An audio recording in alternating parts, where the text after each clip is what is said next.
Bir inson bor, bir narsani eshitganda yo ko'rganda birdan fahmlab oladi. Ba'zida yodlab oladi ham. Biz uni mashaalloh juda ham fahm farosatli, zakovatli bola deymiz.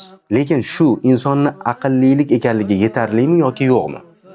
Qarang. Bu ummatni 40 yil boshqargan Rasululloh sallallohu alayhi va sallamni eng ulug' sahobalardan biri Muaviya roziyallohu anhu.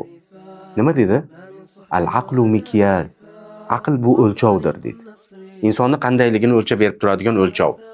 Go'yoki Muaviya roziyallohu anhu aqlni 3 ga bo'ldi. Aql bu o'lchov. Sulusuhu fitnatun va zaka.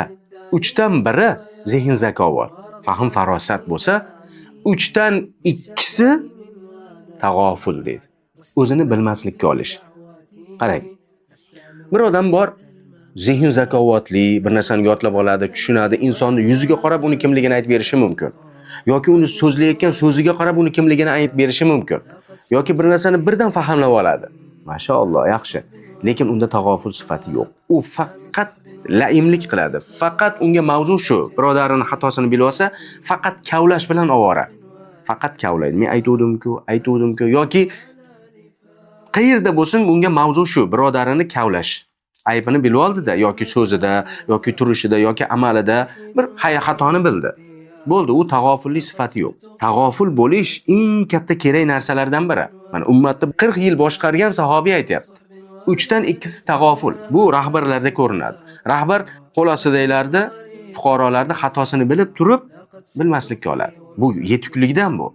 Yoki oila boshliqlarida ayolini, farzandlarini xatosini biladi, lekin kavlavermaydi. Bu ham u insonning yetukligidan, aqlli ekanligidan biladi. Bilmasdan tag'oful bo'lishlik bu noqis. Ba'zilar umuman bilmaydi ham. Fahm farosati ham yetmaydi. Uyda nima bo'lyapti, qanday bo'lyapti? Yo'q, ishi yo'q. Uyda nima bo'lsa ham farqi yo'q. U g'ofil u.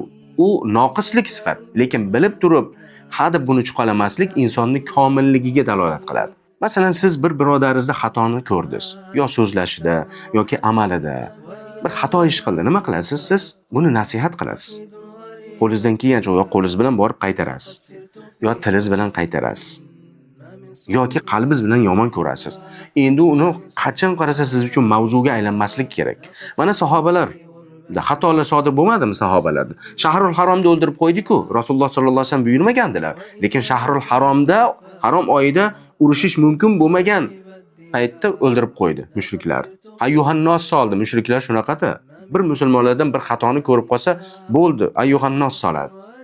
Ya'ni musulmonlarda kichkina xatosi ularga tog'day bo'lib ketadi. Lekin ularda tog'day xatolari ozgina bir arzimagan narsa qilib ko'rsatishadi. Kofirlarda, munofiqlarda fe'li shunday. Musulmonlarda ozgina xatosi katta bo'ladi. Shuning uchun ham ular ayyuhannos soldi. Shahrul Haromni o'ldirib qo'ydi. Nima bo'ladi endi? Mana o'zlaricha bunday gapirishdi. Oyat nozil bo'ldi. To'g'ri, Shahrul Haromda urushish yomon. Lekin Allohning yo'lidan to'sishchi, Allohni baytidan musulmonlarni quvib haydashchi, islomdan to'sishchi bu kattaroq gunoh. Shuning uchun ham birodaringizdan bir xatoni ko'rdingizmi, hadeb kavlayvermang. Sizda laimligingizga dalolat qiladi. Aqlsiz inson shunaqa o'zini aqlliman deydi, lekin faqat kavlash bilan kavlash. Er-xotin o'rtasida bo'lishi mumkin, boshqa narsada bo'lishi mumkin. Demak, Muaviya roziyallohu anhu aytgandek, aql 3 ga bo'linadi. 3 dan 1 qismi zehn zakovat, farosat bo'lsa, uni 3 dan 2si bu o'zini bilmaslikka olish.